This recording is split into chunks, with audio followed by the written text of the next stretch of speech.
السلام علیکم ملګرو. پی ټی آی پاکستان تحریک انصاف او عمران خان ډیر اګریسیو موډ کې راغلي دي. څه اهم سټیپس یې اوچت کړي دي. عمران خان اهم اعلانات کړي دي چې هغه سره هم په دې ویډیو کې ډسکس کوم. بل د پېټرول قیمتونو کې کمی راغلی دی چې د هغې حوالې سره نن 2 نوټیفیکیشن جاری شوي دي د وزیر اعظم هاوس نه. په هغې باندې هم ډیټیل سره خبره کوو. یو د خندا خبر دی. بل قاسم سوري هم یو ډیر زبردست بیان جاری کړی چې هم ډیټیل سره ډسکس کوم در سره. خو ټول لومبې د پېټرول حوالې سره خبره کوو چې پېټرول ارزانۍ حوالې سره وزیر اعظم هاوس نوټیفیکیشن جاری شو چې پېټرول 15 روپۍ ارزان شو او ډیزل 8 روپۍ چې کوم دی ارزان شو. عوام خوشاله شو چې دومره غټ ریلیف په پېټرولو کې ملو شو. اچانک 15 روپۍ کمی په پېټرولو کې راغو. حیران هم چې څنګه دومره ریلیف عوامو ته ملاویږي. بیا هغې نه پس له 20 منټه پس بل نوټیفیکیشن جاری شو چې په هغې کې پېټرول 4.50 روپۍ ارزان شوي او ډیزل چې کوم دی هغه 3.50 روپۍ ارزان شوي جي. او ویلي چې دا موږ نوټیفیکیشن کې غلطي شوې ده بلکې موږ خو پېټرول 15 روپۍ نه بلکې 4.50 روپۍ ارزانول او دا رایټینګ کې موږ نه غلطي شوې. چونکې نوټیفیکیشن کې غلطي نه کیږي. دا نوټیفیکیشن د څومره خلکو د نظر نه وځي څومره خلک دا ریډ کوي هغې نه پس د عوامو سره شیر کیږي. خو بیا هم وزیر اعظم هاوس نه د پاکستان 2 نوټیفیکیشن جاری شوي دي. د افسوس خبر ده جي. قاسم سوري ویلي دي چې د بیټ په نشان باندې د خپل فیصلې دفاع کولو باندې برطانیه های کمشنر ته خط لیکل قاضي فیضي څخه خپل ځان د چیف جسټس عہدې نه نااهل ثابت کړو.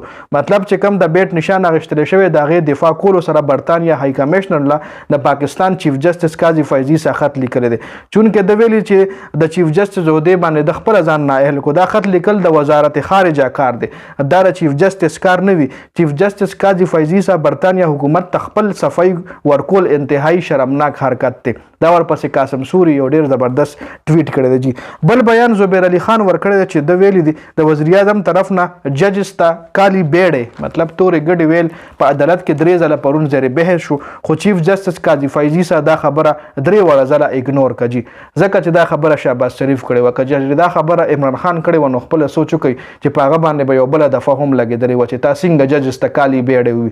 خو دا اصل کې شهباز شریف کړې وه چې ټول خلک دا خبره اګنور کوي. شهباز شریف عدلیې ته شهباز شریف ویلي چې زموږ په عدلیه کې کالی بیړې ناست دي.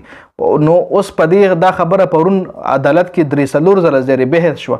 خو چیف جسټس صاحب چې کوم دی دا خبره کمپلیټلی اګنور کړې ده. تاسو خپله سوچ وکئ که دا خبره عمران خان کړی وه نو دا به څومره هایلایټ شوی وه جي. د شهباز شریف یو بل بیانو په عدلیې حوالې سره دا لډي تاسو سره ما ډسکس کو. بل پی ټی آی چې کوم اګریسیو موډ کې راغلی ده هغه یو اعلامیه هم جاری کړې ده چې راتلونکي ورځې به د پی ټی آی دپاره ډېرې ګرمې وي. اعلامیه دا جاری کړې ده چې زموږ په چیف جسټس قاضي فیضي صاحب باندې یقین نشته او موږ په ده باندې عدم اعتماد کوو. او د پاکستان تحریک انصاف قانوني ټیم باقاعده درخواست هم ورکړی دی چې د عمران خان کیسونه دی دا چیف جسټس نه اوري جي. د عمران خان په کیسونو کې دی دا چیف جسټس قاضي فیضي څخه نه کینی جي. بل عمران خان هم دا اعلامیه جاری کړې ده. ټولې مطلب ټوله دنیا کې چې څومره هم د پی ټی آی سپورټران دي د پی ټی آی تنظیمونه دي د هغې حوالې سره دا اعلامیه جاری کړې ده چې ټول د اکټیو شي او کله هم زه د احتجاج کال درکولی شم. بیا به تاسو که هر ملک یې د پی ټی آی سره تعلق لرئ نو تاسو په هغه ملک یې د پی ټی آی دپاره احتجاج کوئ جي.